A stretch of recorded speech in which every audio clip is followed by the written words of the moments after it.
নিদিব একো নিদিলে ভোট দিব নে নিদিব গতিকে ভোটৰ কথাটো ইয়াত অহা নাই ইয়াত কি আহিছে যে মহিলাসকলৰ মূৰৰ পৰা চিন্তাটো নোহোৱা হ'ব লাগে চিন্তাটো নোহোৱা হলে আমি কম বাইদেউ লাখপতি বাইদেউ হবৰ কাৰণে চেষ্টা কৰক এটা আপোনালোকে কেনেকৈ লাখপতি হ'ব ঘৰত চাউল খেনিয়ে নাই চেনি নাই নিমখ নাই কেট লাগি থাকে ক'ৰ পৰা লাখপতি হ'ব এতিয়া আমি কৈছো যে আপোনালোকৰ চিন্তাবিলাক যিমান পাৰো আমাৰ মূৰৰ ওপৰত এতিয়া আপোনালোকে লাখপতি বাইদেউ হ'ব লাগে লাখপতি বাইদেউ হলে মোৰ কি লাভ বোলে মই লাখপতি হ'ম মুখ্যমন্ত্ৰীৰ কি লাভ 32 লাখ মহিলা যদি লাখপতি বাইদেউ হ'ব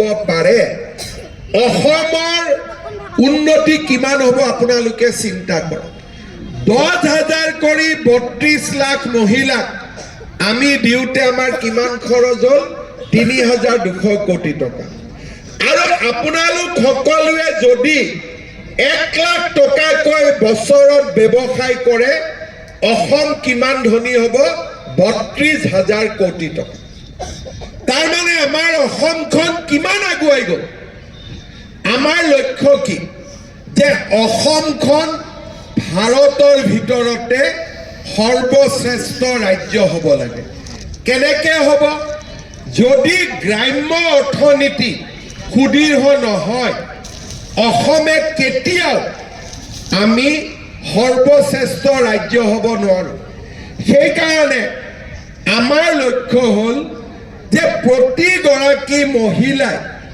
1 লাখ টকাৰ যদি ব্যৱসায় কৰিব পাৰে তেতিয়াহ'লে আমি অসমৰ অৰ্থনীতিত 32,000 কোটি টকা প্ৰতি বছৰে সংযোজন কৰিব পাৰি এতিয়া আপোনালোকে ক'ব বহুতবোৰ সাংবাদিকেও ভাবে মোক সোধে এই লাখপতিটো আপোনালোকে এনেই কৈছে কিন্তু আপোনালোকে জানি ভাল পাব যে আমাৰ অসমৰ 40 লাখ আত্মসহায়ক গোটৰ আজি বাবা মই কথাখিনি কৈ মা তাৰ পৰা লৈ ল'ম তাতে বহি থাক ধুনীয়াকৈ হা মা আমি অসমৰ 40 লাখ আত্মসহায়ক গোটৰ আজি 8 লাখ মহিলা ইতিমধ্যে লাখপতি বাইদেউ হৈছে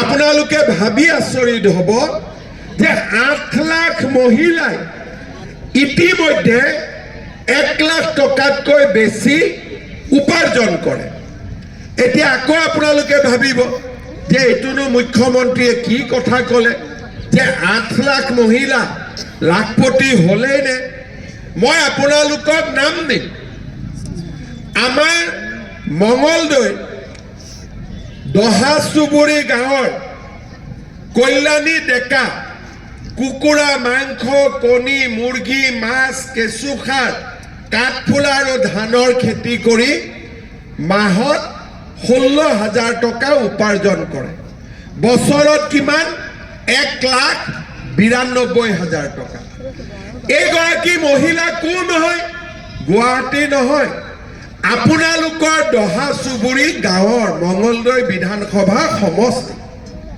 তাৰ পিছত আমাৰ ইয়াতে কানমুজি গাঁও আছে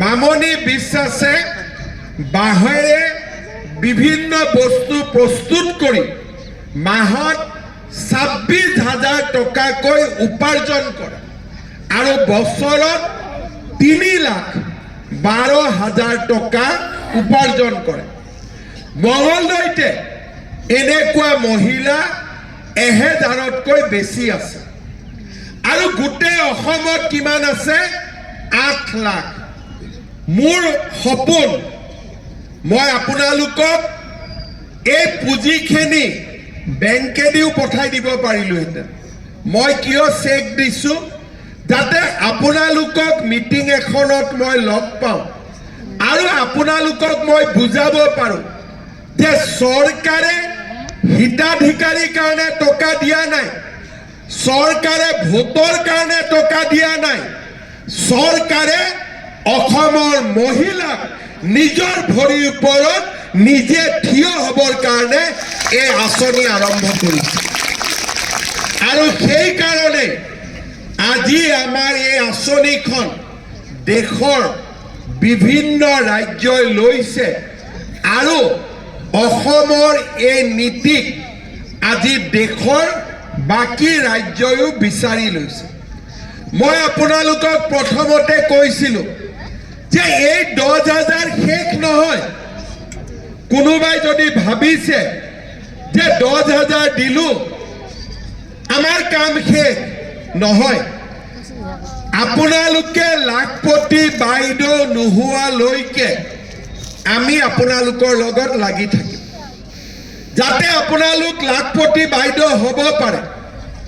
সকলো নোৱাৰিব, 80% হওকচোন, 90% হওকচোন, আমাৰ অসমৰে উন্নতি হ'ব। সেইবাবে আমি কৈছোঁ যে এয়া প্ৰথম কিস্তি, এই 10,000 টকাটো প্ৰথম কিস্তি। যিটো 8,000 পাব 20 তাৰিখে, সেইটোৰ কথা মই নকওঁ, সেইটো বিহুৰ উপহাৰ। আপোনালোকে যেনেকৈ ভাল পায় তেনেকৈ খৰচ কৰিব, কাপোৰ কানি কিনিব, কোনো আপত্তি নাই, ঠিক আছে, নতুন কাপোৰ পিন্ধিব। এতিয়া কিন্তু এই 10,000 টকাটো আপোনালোকে 3 ধৰণে ব্যৱহাৰ কৰিব। এটা 10,000 টকা ল'লোঁ আৰু গোটত আমি জমা দিলোঁ। কিমান হ'ল গোটত? 1 লাখ টকা। যিগৰাকী মহিলাই কাম কৰিব খোজে 40-50 হাজাৰ টকা ধাৰ দিয়ক, আৰু তেওঁৰ হোৱাৰ পিছত দ্বিতীয়গৰাকীয়ে কৰক। এটা দ্বিতীয় ৰাস্তা যে নহয়, মই গোটত নিদিওঁ, মই নিজে কিবা এটা কৰিব খোজোঁ, কৰক।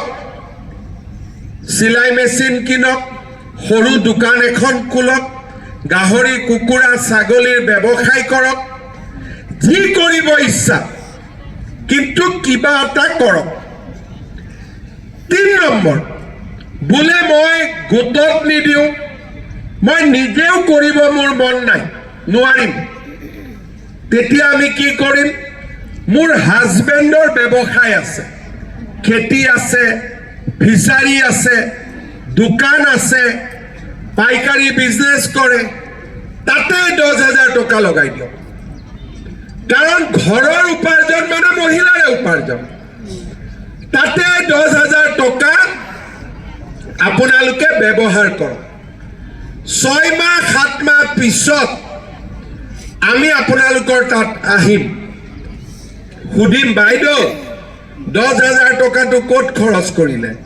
বোলে বিহু আহিলে, গতিকে 10,000 টকাটো দি আৰু 8,000 পালোঁ, ভাল মোবাইল এটা কিনি দিলোঁ,